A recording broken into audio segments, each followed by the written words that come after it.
Alright guys, what's up? My name is Chris, and this is my playthrough of Witcher 3, where I talk a little bit about things going on, and then about what I'm doing also. A little bit of both. Get on my horse roach here. So we ended last time where we met a guy on the... Well, there was a whole, beginning of the storyline. I'm chasing for a lady called Yennefer, which was my previous love. I don't exactly know what I'm going to do once I find her, because I have a love right now, and her name is Triss, so that's kind of like the love story, real quick.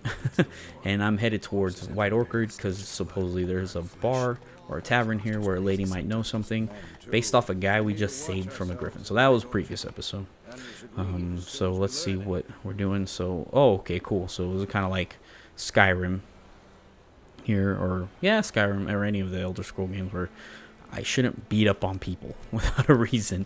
So let's make sure I don't do that. Let's make sure I don't steal and stuff like that. That's interesting. Steal a little mechanic, because you can't really steal that mechanic. That's kind of true.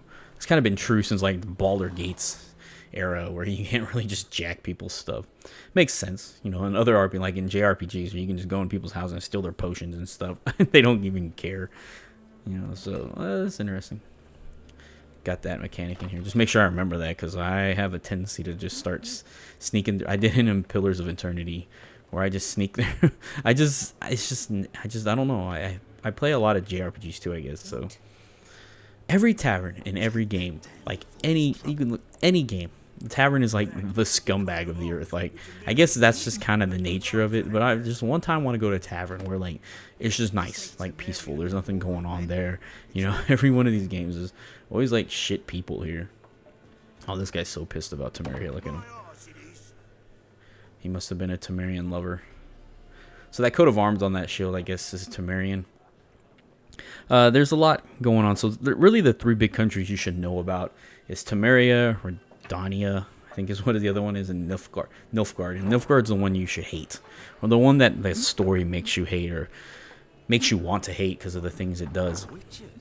And there was three big wars in the history of The Witcher, I guess, or the history of this world, and they all deal with Nilfgaard and its ability to conquer. They're like an empire basically, and they want to conquer everything. So they're a country or an empire down south of the continent, and they kind of move up north. And the northern realms are Redania and Temeria, and there's a couple of other ones.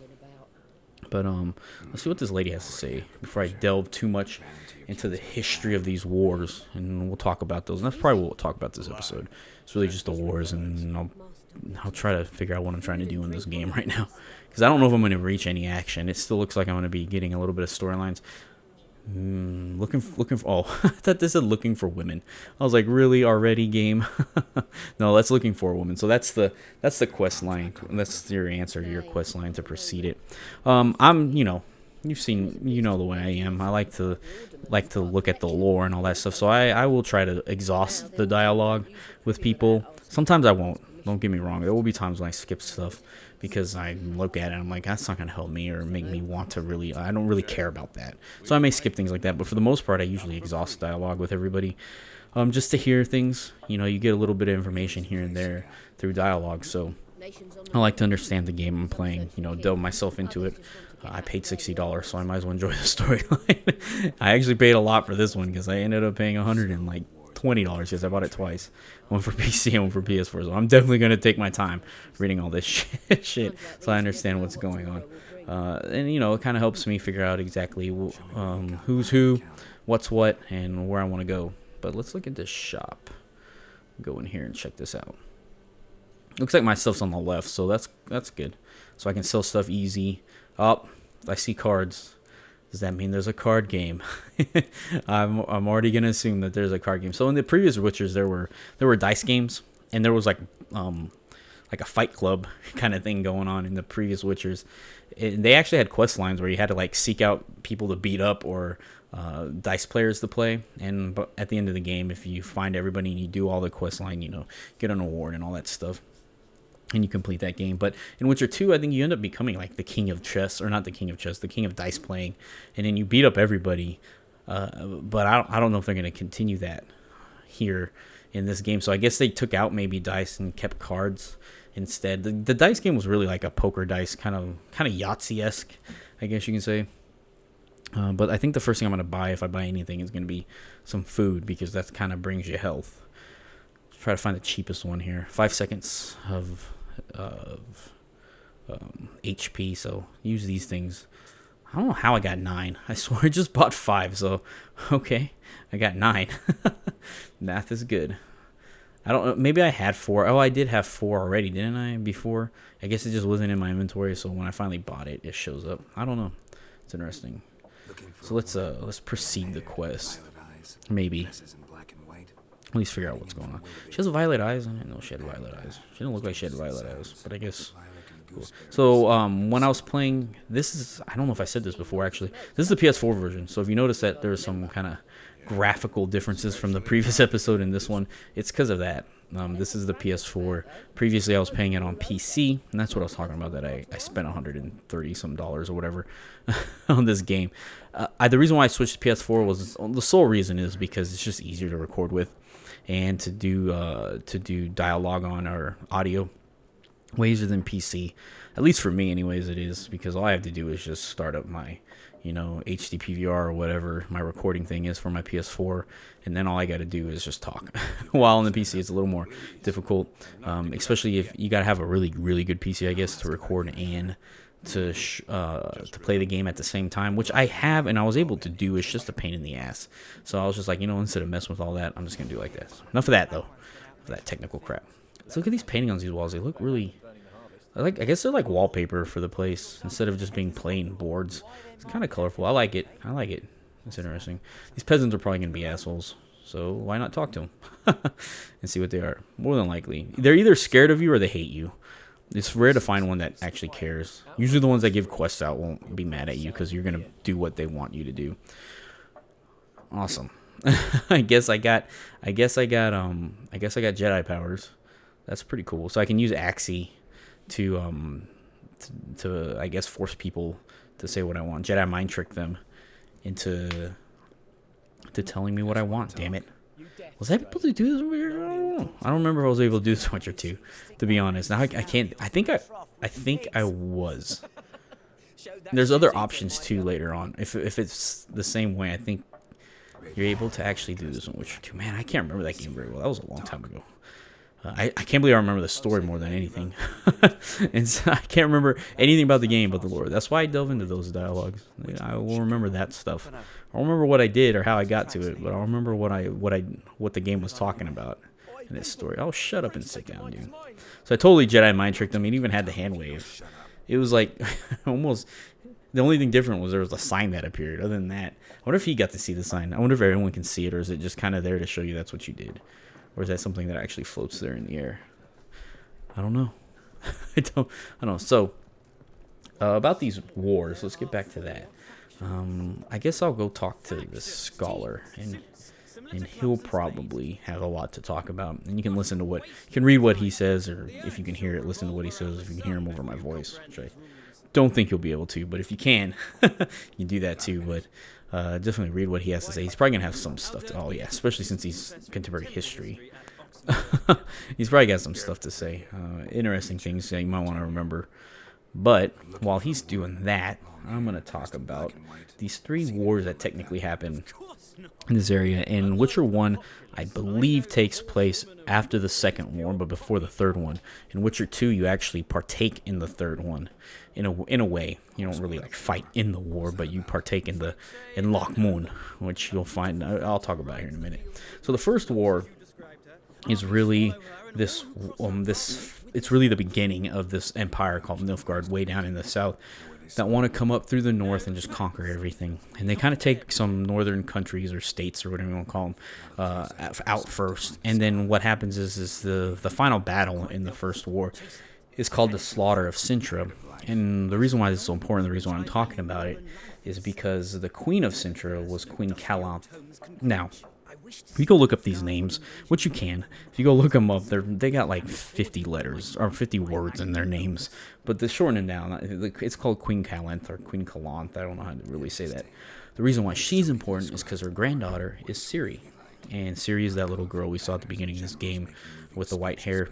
doing all those sick ass moves. She's also nicknamed the Lion Cub of Sintra. So she is a granddaughter of a queen. She's technically a princess, I guess you can say, and she comes from a town of Sintra. Now, at the time, she did actually live in Sintra while the slaughter of Sintra happened.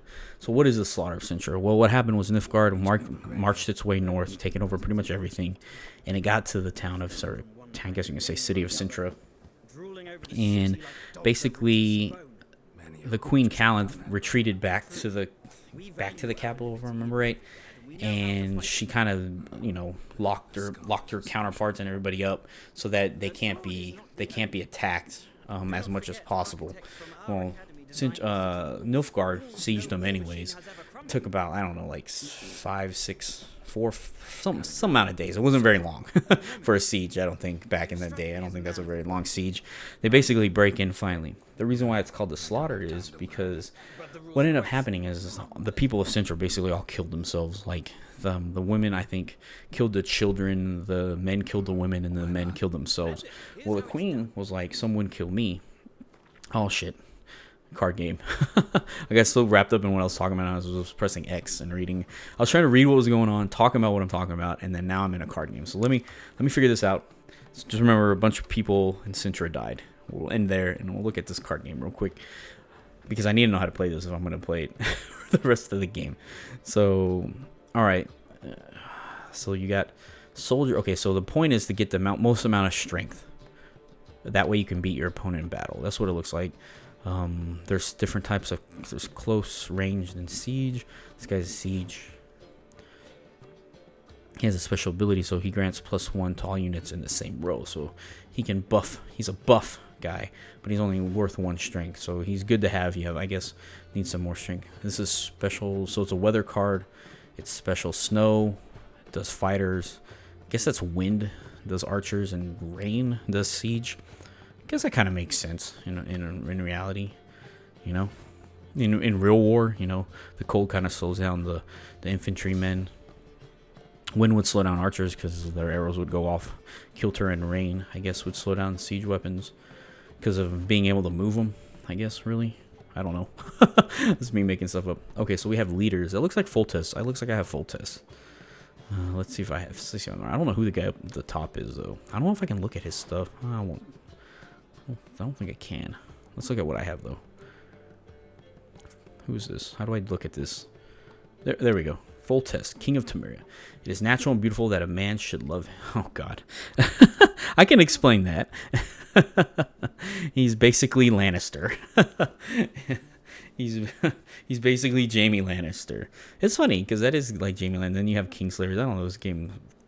I don't want to say it takes a lot from Game of Thrones, but there's a lot of things that are similar in a lot of ways. I'll place my archer down. So so basically I want the most amount of strength versus the other opponent. And if we both pass, that's the end of the round, I guess, or battle, or the end of the game. But oh wow, that's crazy. Okay, that's weird. Why would I, that's weird. Why would I pass? And then if he keeps playing cards, would I just be like, oh shit, he's trying to catch up? Or I guess you play, I guess there's more than one round. I didn't remember reading that, but I guess there is. So let's find out what's going on. I placed my archer. She matched my archer, or he matched my archer. I'll play another archer, I think. Oh, Death Mobile. He's from Witcher 2. That's cool. I guess these characters are from different Witcher games. I won't know them all, I promise. There's no way.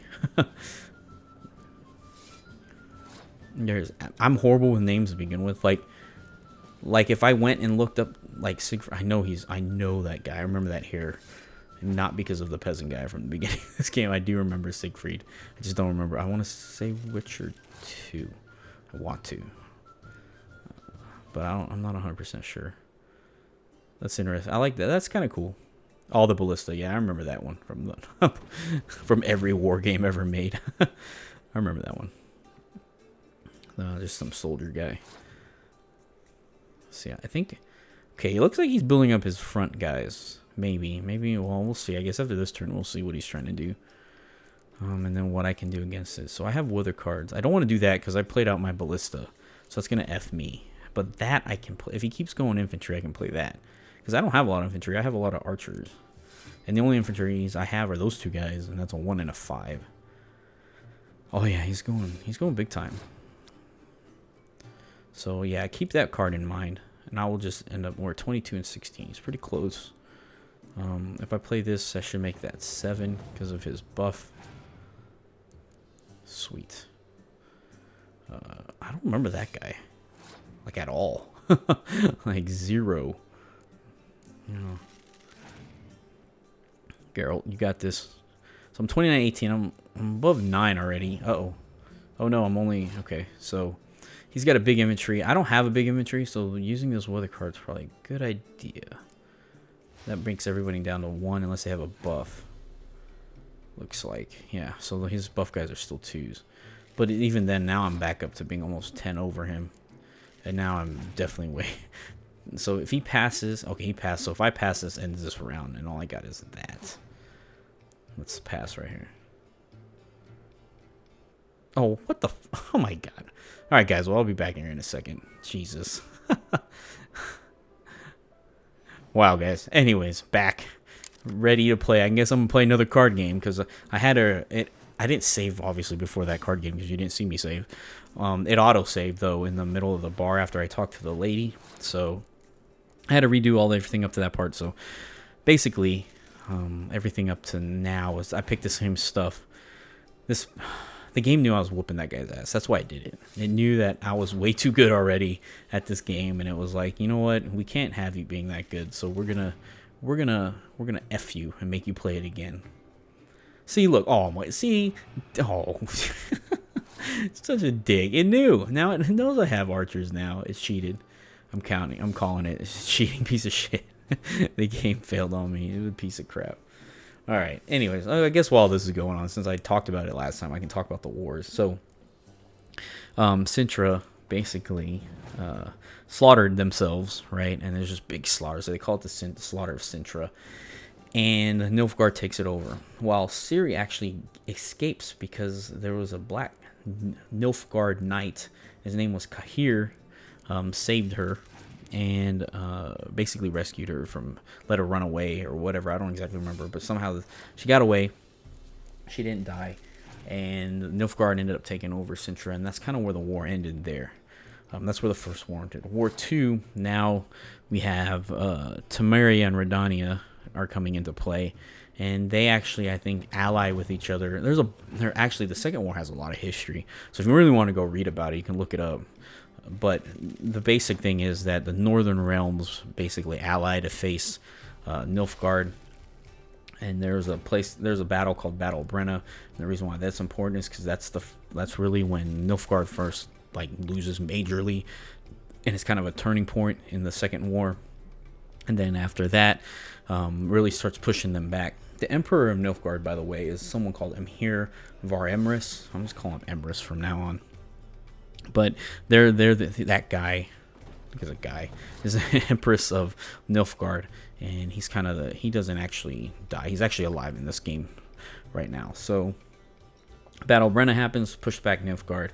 Piece of Sintra ends up happening where they're basically like, here's the border, you guys in Nilfgaard stay below that, us northern kingdoms will stay up here. Now, during the Witcher games, you kind of see that Redania and Temeria, they're not really fighting. They are fighting and not fighting at the same time.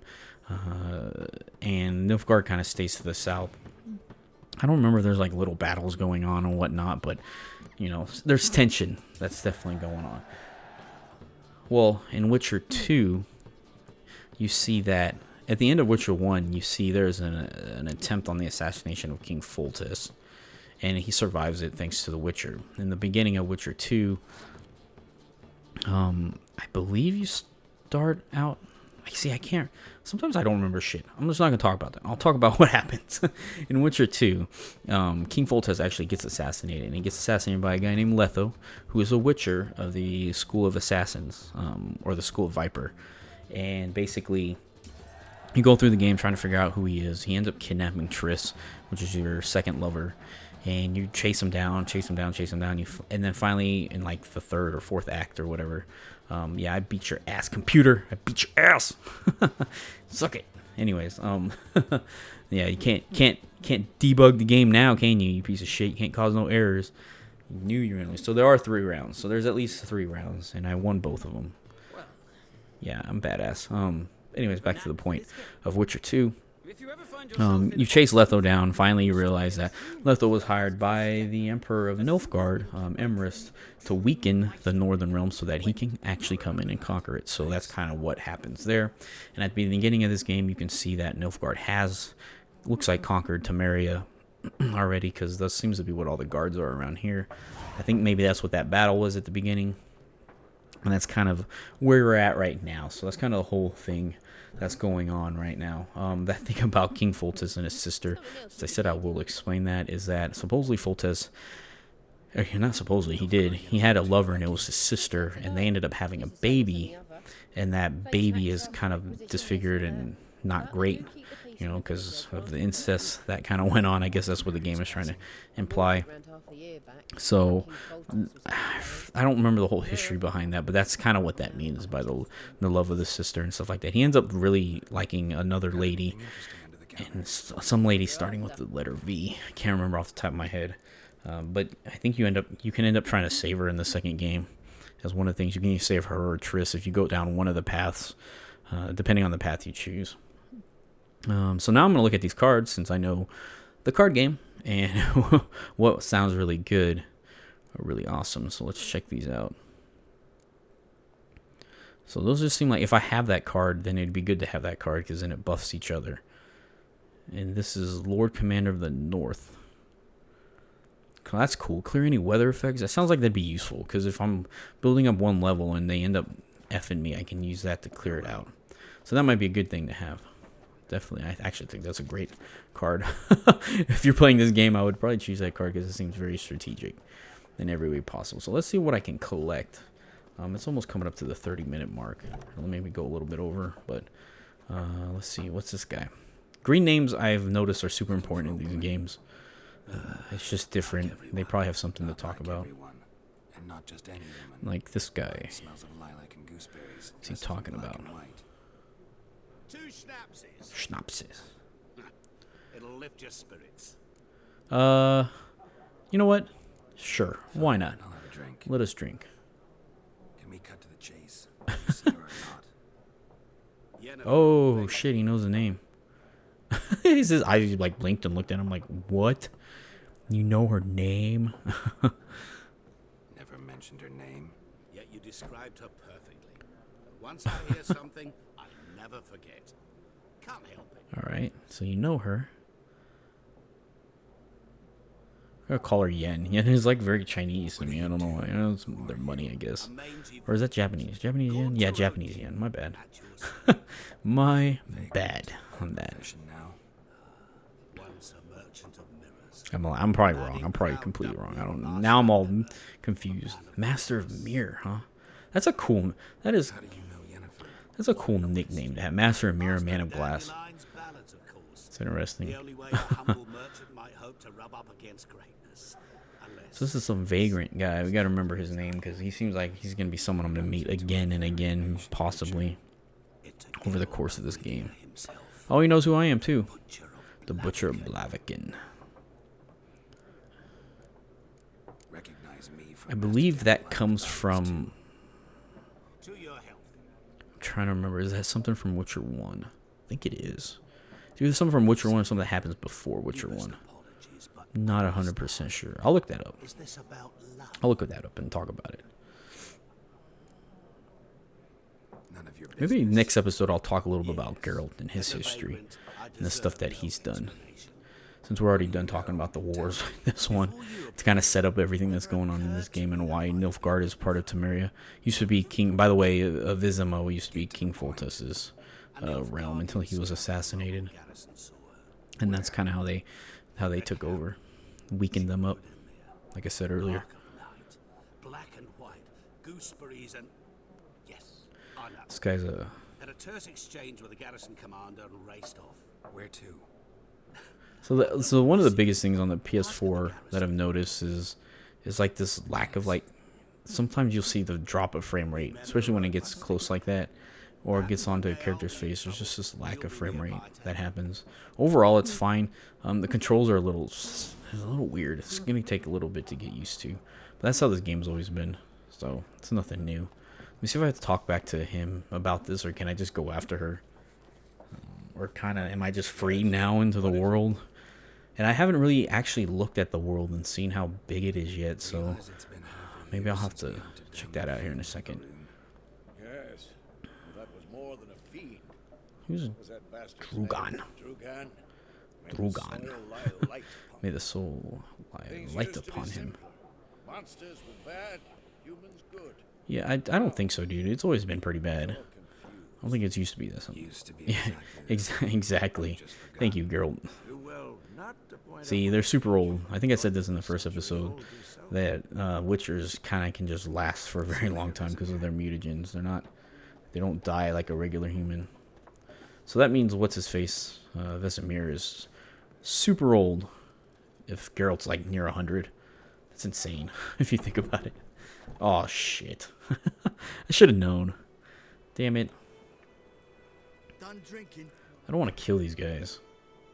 That guy looks cool. I wonder if he's gonna be someone I'm gonna be messing with this whole time. I just feel like if you give a character tattoos, these ladies like, oh no, oh no. Oh, I could mind trick them. Let's talk to them first. Let's be nice, guys. want to stay long. I think I'm gonna be like a Jedi. I'm not gonna be a Sith this game. And maybe you'll just Maybe I stay might choose forever. some Sith choices. Oh, we're gonna box.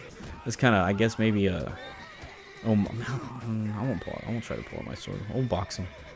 That way, I won't. Technically, won't be killing him. Damn, I'm taking. Fists are powerful. Okay, you can block and stuff. So this kind of maybe an homage to the other games where you brawl people. The other games had like specific controls for the brawls, though. I just whoop their asses. Holy shit! Dang, you got your asses kicked. Holy cow! All right, let's like explore this town a little bit, I guess. See if there's any quests. I wonder if quests pop up with. They should pop up with exclamations.